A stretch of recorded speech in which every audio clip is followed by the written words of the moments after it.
We are being joined by Mr. Premchand Devarakonda, the CFO at Electronics Mart.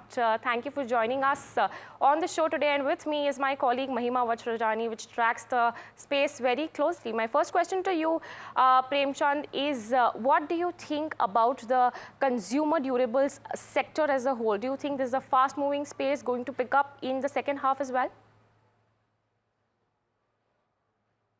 Hi, good afternoon, and thank you very much for having me on your show. This consumer electronics, there are two elements here: large appliances and the IT and mobile. These are the two things. So there is definitely decent double-digit growth in IT and mobile segment, whereas in large appliances there has been single-digit growth, and it is going to continue for next at least 4-5 years. All right, Mr. Devarakonda, always a pleasure speaking to you. I wanted to understand that, in the notes specifically, that Rucha talked about, they've said that, you're one of the regional gems that they're positive about. Overall, I want to understand, since, we're already into the festive season, how is festive sales playing out, first of all? And does this change your targets going forward for FY25, considering the sales have already gone up because of festive season? See, our targets remain unchanged, because we were targeting about 15% year-on-year top-line growth, and we are on that path. And that's the clusters where we entered in the last couple of years, like NCR and the tier 3 and 4 cities in AP Telangana regions. So they are performing exceedingly well. So that's why our targets remain unchanged. Okay. Mr. Devarakonda, I also wanted to understand that, you have a strong foothold in the southern region, as you rightly mentioned, but you're also trying to expand in the NCR region.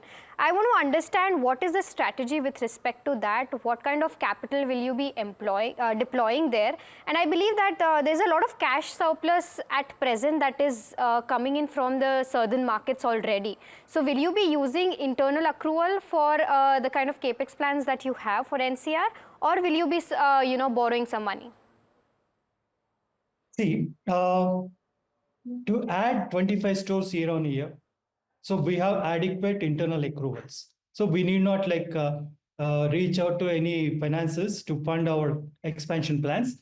And that is our expansion existingly organic. The expansion plan is organic, and we are going to add 25 to 30 stores year on year. We can comfortably meet that capex requirements out of internal accruals.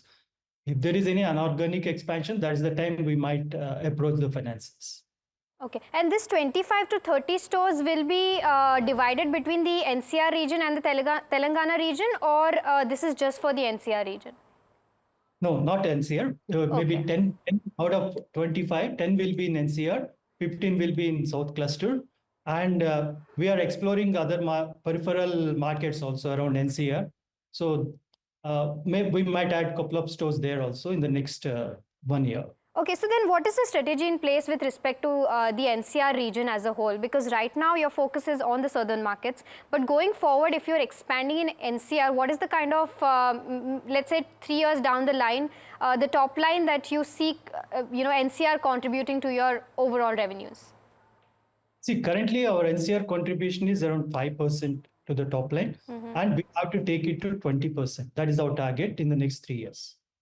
All right. And in terms of the robust cash flows that are coming in from Telangana, I just wanted to understand that you will be deploying these cash flows only for expanding into the NCR region, or there are other plans in the pipeline?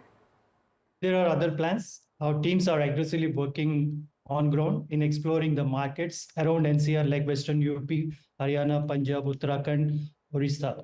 And see, once we have the clarity of thought, then probably in the last quarter of this year or the first quarter of next year, we will come out with the detailed plan for the next 3-4 years. All right. Mr. Devarakonda, there was a very interesting that I had come across in one of the recent reports, which was talking about the kind of consumption that is happening in terms of mobile phones. The report said that now mobile phones are having a larger life as they used to before, which is why there is a slowdown in terms of selling of mobile phones. So first of all, I want to understand that have you observed a similar trend, and is your sales mix changing because of this?